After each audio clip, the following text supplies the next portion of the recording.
araw po mga kapatid. Ngayon po, matutunghayan natin ang isang sitwasyon kung saan magagamit natin ang Cognitive Behavioral Therapy. Okay, or tinatawag naman nilang CBT. O Iro, kumusta ka na? Actually, kaya nga nandito ako kasi hindi ako okay.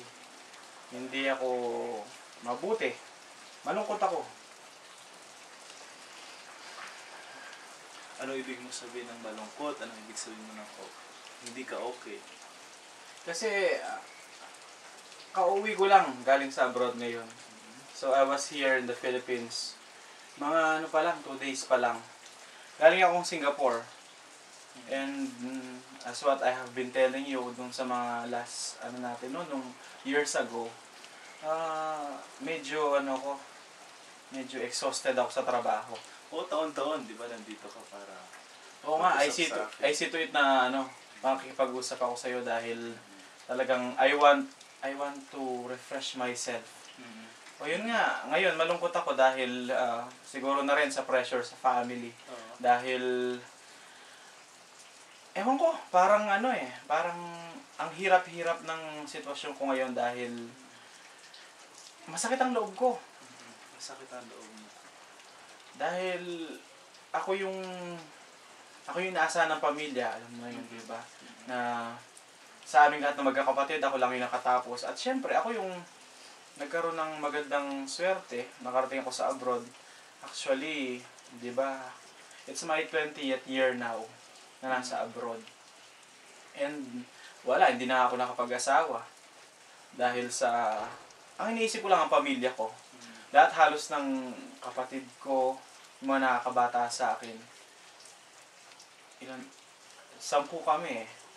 So ako yung pangatlo. Yung 6 pinag-aral ko lahat. Pero walang nakatapos. And lately yung bunso, may pag-asa sana ako doon sa bunso. Kaso, yun yung siguro yung source ng disappointment ko. Nabuntis siya. Tapos, hindi pa alam kung sino yung tatay. Ayaw niyang sabihin kung sino ang tatay. Pinag-aaral ko siya, kumuha siya ng nursing. Ang mahal-mahal ng tuition fee ng nursing ngayon. Hindi ko alam bakit anong nangyari sa isip niya. Kaya, ewan ko ba? So, Iro, ang sinasabi mo ay disappointed ka dun sa nangyari sa kapatid mo dahil ito nga, itong panghuli, itong bunso ninyo ay nabuntis, na tila baga may pag-asa ka sanang makatapos siya pero hindi siya nakatapos. Ang sinasabi mo ba yung mga nauna pa sa kanya na pinag-aral mo ay hindi rin nakatapos? Hindi rin sila nakatapos. Oo. Actually, iba-ibang kurso yung mga yan . Oo. Ako lang talaga yung nakayari. At pagkatapos, kapag hindi sila natatapos, ganun ang pakiramdam mo. Siyempre, disappointed ako . Parang walang kwenta. Actually, sa ginawa nila na yan hanggang sa bunso, walang kwenta talaga yung mga pinagagagawa ko sa kanila. Oo. So, ang sinasabi mo ngayon ay disappointed ka dahil hindi nga sila nakatapos mag-aral. At sabi mo, naniwala kang parang walang kwenta yung... Ano yung walang kwenta? Walang kwenta yung ginagawa ko sa kanila kasi kung binibigyan nila ng kwenta yung pinagagagawa ko sa kanila, yung mga paghihirap ko, yung mga pagsasacrifice ko para sa kanila, sana nakapagtapos sila ng pag-aaral, pinagsumikapan nila. Actually, hindi naman para sa akin yun. Oo, konti nun para sa akin kasi makakatulong sila sa pamilya. Kasi may makakatulong akong magtatrabaho. So, medyo gagaan yung burden na pasan-pasan ko. Pero, yung much of that, yung mas marami doon, para sa kanila. Dahil gusto ko na makatayo sila sa sarili nilang paa. Pero anong nangyari? Eto, ganito pa rin. Sa akin pa rin nakaasa ang lahat-lahat. Buti nga, nandyan yung mga parents ko. Sila lang, they are too old now. And sabi naman nila, masaya naman sila sa naging buhay nila. Masaya naman sila sa akin dahil ibinibigay ko kung ano yung mga pangangailangan nila. Lalo na ngayong matanda na sila. Sila na lang yung consolation ko kasi sila na lang yung nagsasabi sa akin na hayaan mo na yung mga kapatid mo, pagpasensyaan mo sila, hindi nila naiisip yung mga bagay na iniisip mo para sa kanila. Sana maunawaan mo dahil iba yung pag-iisip nila. So, ang sinasabi mo ay ang ginawa mo ay walang kwenta para sa kanila. Dahil kung may kwenta yung ginagawa mo sa kanila, sana nakatapos sila. Oo, sa mga kapatid ko. Ganyan lahat yung naiisip ko dahil puro sila mga walang utang na loob eh. Oo. Kung may mga utang na loob sila, edi sana inayos nila yung buhay nila. Oo. Eh, hirap na hirap ako. Nagtatrabaho ako. Alam ba nila kung anong ginagawa ko tuwing katrabaho ko? Lahat ng pressure nasa akin dahil nasa ano ko, 'di ba, sa computer engineering firm. Oo. And ngayon, 'di ba, masyadong mataas ang demand sa technology. At kailangan naming maglabas ng mga latest. Puro kailangan lagyan mo to ng ganito, lagyan mo ng ganyan para maging mas mabenta, para mas maging ano sa. So yung pressure sa akin, meron na sa trabaho, meron pa sa family. So tapos uuwi ka, ganitong madadatnan mo, buntis ang kapatid mo, pinag-aaral mo, hindi nakatapos. Yung feeling na I'm so disappointed, I'm so depressed na parang talagang lahat ng ginagawa ko walang kwenta. Sa kanila. Oo. Oo. So, ang sinasabi mo ay, ulit-ulit mong sinasabi na walang kwenta ang ginagawa mong ito Oo. sa kanila. Sa panahon na ngayon, ng ginawa nila sa akin, walang kwenta talaga yung At ginagawa ko paano sa mo kanila. nasabing walang kwenta ito sa kanila? Dahil hindi nila pinagsumikapan na pagyamanin kung ano binibigay ko sa kanila. Hindi ganun-ganun lang pinupulot ang pera sa abroad. Oo. Hirap na hirap ako doon. Tapos pagdating mo dito, ganun na mangyayari. Eh hindi lang naman isa. 6 sila. Sunod-sunod pinag-aral ko. Actually ngayon, pati yung mga anak nila, ako pa rin nagpapaaral. Pero yung mga salitang ito, kanino galing itong walang kwentang ito?